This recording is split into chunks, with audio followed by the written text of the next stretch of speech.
प्रथम दुटा पर्यायत 10খন আসনৰ নিৰ্বাচন হৈ গ'ল। 9খন আসনত আমি নিশ্চিতভাৱে জিকিম। এখন আসনত আমাৰ কংগ্ৰেছ আৰু UDFৰ লগত প্ৰতিদ্বন্দ্বিতা হ'ব। বাকি 4খন আসন থাকি যাব। গুৱাহাটী, কোকৰাঝাৰ, বৰপেটা আৰু ধুবুৰী। প্ৰচাৰ কাৰ্য তৃতীয় পৰ্যায়ৰ আৰম্ভণি হৈছে। যোৱাকালিও মই গুৱাহাটী লোকসভা সমষ্টিত মিটিং কৰিছিলোঁ, আজিও কৰিছোঁ। অহাকালি মোৰ কোকৰাঝাৰত মিটিং আছে। লাহে লাহে প্ৰচাৰ অভিযান আগবাঢ়ি গ'লে তৃতীয় পৰ্যায়ৰ উমান আমি লগাব পাৰিম। তথাপিতো 4টা সিটৰ 3টা সিটততো আমি জিকিমেই, তাত কোনো সন্দেহ নাই। এতিয়া আমি সেইটোকে মই কৈছোঁ যে 9টা আমি জিকিলোঁ আৰু 3টা আমিতো জিকিমেই। গতিকে 9-3 12 হ'লেই। এতিয়া 12.5 হৈ আছে, কাৰণ এটা সিটত প্ৰতিদ্বন্দ্বিতা আছে। যোনেই খেলা খেলে, স্কুলত যোনে পৰীক্ষা দিয়ে, সকলোৱেতো পাছ কৰিম বুলিয়ে পৰীক্ষা দিয়ে। গতিকে মই যেনেকৈ কনফিডেণ্ট আছোঁ, ডেফিনেটলি কংগ্ৰেছো কনফিডেণ্ট থাকিব পাৰে। কিন্তু কোনোবা জেগাত কংগ্ৰেছে কৈছে জানো আমি 11খন জিকিম বুলি? কংগ্ৰেছে এইখন আসনৰ কথা ক'ব, সিখনৰ আসনৰ কথা ক'ব। কিন্তু আমাক সুধিলে আমি ডাইৰেক্টলি কৈ দিওঁ যে 11-12খন জিকিম। তাতেই পাৰ্থক্যটো আপোনালোকে চাব পাৰিব। নামটো মই ক'ব খোজা নাই, আমাৰ কাৰ্যকৰ্তাসকলে দুখ পাব নহয় যে মুখ্যমন্ত্ৰী আমাক হাৰিব বুলি ক'লে। গতিকে আসনখনৰ নাম কোৱাটো উচিত নহয়। চাওক, কোনো বিজেপি দলৰ কোনোবা নেতাই ইলেকশ্যনৰ আগদিনাখন বা আগমুহূৰ্তত যদি দলৰ ক্ষতি হোৱা মন্তব্য দিয়ে, তেতিয়াহ'লে তেওঁ হিমন্ত বিশ্ব শৰ্মাক বিৰোধিতা কৰা নাই, ডাইৰেক্টলি প্ৰধানমন্ত্ৰী মোদীক বিৰোধিতা কৰিছে।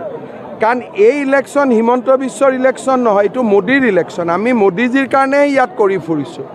গতিকে পুৰণা নতুন ইয়াত কোনো নাই। ময়ো 10 বছৰ ঘাম দিলোঁ বিজেপিৰ কাৰণে। সেইকাৰণে এতিয়া ইয়াত নতুন পুৰণা বুলি ইয়াতে এইবিলাক কথা কৈ লাভ নাই। 10 বছৰ মানে জীৱনৰ এটা বহুত ডাঙৰ যুগ বুলি কয়। গতিকে এতিয়া এইবিলাক নতুন পুৰণা আমি বিজেপিত নামানো। বিজেপিত আজি অহাজনকো আমি সমান মৰ্যাদা দিওঁ, পুৰণাজনকো সমান মৰ্যাদা দিওঁ।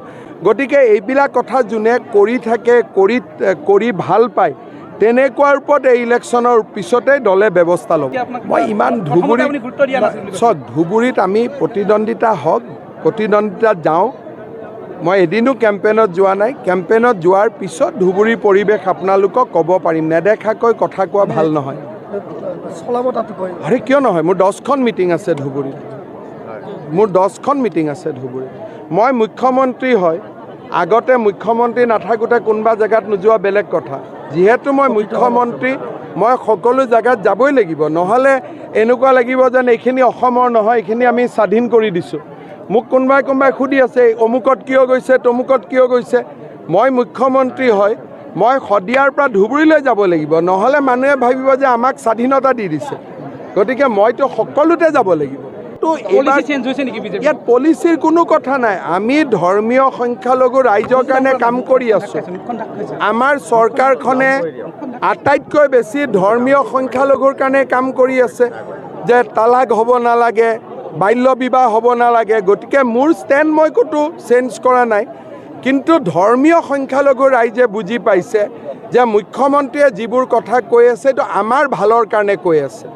ইমান দিনে তেওঁলোকে বুজি পোৱা নাছিল, এতিয়া তেওঁলোকে বুজি পাইছে, আমাৰ মিটিঙত আহিছে। ভোটৰ কথা পিছত। ভোট হয়তো এইবাৰ যিমান পাব লাগে ইমান নাপাম, লাহে লাহে পাম। ভোটৰ কাৰণেতো আমাৰ দৌৰা দৌৰি একো নাই। কিন্তু আমাৰ কথাখিনি যে শুনি মিটিঙত আহিছে, মিটিঙত অহাৰ লগে লগে মই পঢ়া শুনাৰ কথা কৈছোঁ, কলেজত এডমিশ্যনৰ কথা কৈছোঁ। ইয়াততো মই কংগ্ৰেছক এটাও গালি পৰা নাই। মই মিটিঙত এডুকেশ্যনৰ মেছেজ দিছোঁ, চেগুন গছ ৰুব কৈছোঁ, শাল গছ ৰুব কৈছোঁ, বগা চন্দনৰ পুলি ৰুব কৈছোঁ। এইবিলাক কথা শুনিলেতো ধৰ্মীয় সংখ্যালঘু ৰাইজৰোতো উপকাৰ হ'ব। গতিকে ইয়াত মই কি কৈছোঁ যে ছোৱালীক কলেজত পঢ়াব। এইটো মই অকল হিন্দুৰ কাৰণেতো কোৱা নাই, মুছলমানৰ কাৰণেও কৈছোঁ। ঘৰত 10,000 টকাটো পোৱাৰ পিছত লাখপতি বাইদেউৰ চেগুন গছৰ পুলি ৰ'ব, পইচাটো অবাবত খৰচ কৰি নিদিব। সেইটো কথাটো হিন্দুৰ কাৰণেও মুছলমানৰ কাৰণেও। গতিকে মোৰ কথাবোৰ যে ৰাজনৈতিক কোনোবা দলক গালি গালাজ কৰা মিটিং নহয়। আপোনালোকে আহিলে সোধে মোক, ভূপেন বৰাই এনেকৈ কৈছে, তমুকে এনেকৈ কৈছে, তমুকে তেনেকৈ কৈছে। মইতো এজনৰো নাম লোৱা নাই মিটিঙত। মইতো কাৰো নামেই নলওঁ, ৰাহুল গান্ধীৰো নাম নলওঁ।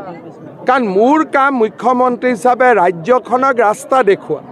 মই গোটেই ইলেকশ্যন কেম্পেইনটোত ৰাজ্যৰ জনসাধাৰণক ৰাস্তা দেখুওৱাৰ কামত লাগি আছোঁ। আনকি মই ৰাহুল গান্ধীৰো নাম লোৱা নাই। ইমান দেৰি পলাশবাৰীত ভাষণ দিলোঁ, ৰাহুল গান্ধীৰ নাম লৈছোঁ নেকি? আপোনালোকেহে কেমেৰাটো দেখিলে কৈ থাকে অমুকে অমুক কৈছে, তমুকে তমুক কৈছে। কিন্তু মোৰ কথা যদি আপোনালোকে বেলেগ পাৰ্টিক সুধিব, মুখ্যমন্ত্ৰীয়ে বগা চন্দন ৰুব কৈছে, মুখ্যমন্ত্ৰীয়ে ছোৱালীজনীক পঢ়োৱাৰ কথা কৈছে। তেতিয়া মইতো মিটিঙত ভাল ভাল কথা কৈ আছোঁ। যাৰ কনফিডেন্স নাই সি বেয়া কথা কৈ আছে, যাৰ কনফিডেন্স আছে সি ভাল কথা কৈ আছে, ইমানেই। গৃহমন্ত্ৰী ৰোড শ্ব' হ'ব গুৱাহাটীত তেখেত আহিব 29 তাৰিখে। আৰু কোনোবা আহিব নেকি? এইটো লাষ্ট মেগা মিটিং। গৃহমন্ত্ৰী ডাঙৰীয়াই গুৱাহাটীত এটা ৰোড শ্ব' কৰিব, তাৰপিছত আৰু আমাৰ কোনো নেতা নাহে। প্ৰিয়ংকা গান্ধীও আহি আছে ধুবুৰীত। আহিব লাগে, ইয়াত অহাত কি আপত্তি? ইয়াতো অসমতো যোন আহে আমি তাকে নিৰাপত্তা দিওঁ, ভাল কৰি উভতাই পঠাওঁ। ইয়াততো আৰু কোনো এটা প্ৰিয়ংকা গান্ধীলৈ মোৰতো মইতো নাভাবোঁ যে বহুত গ্লেমাৰাছ, তাকে লৈ কিবা চিন্তা কৰিব লাগে। আপোনালোকে ভাল পায়, আপোনালোকে সোধে, মই নুসুধোঁ।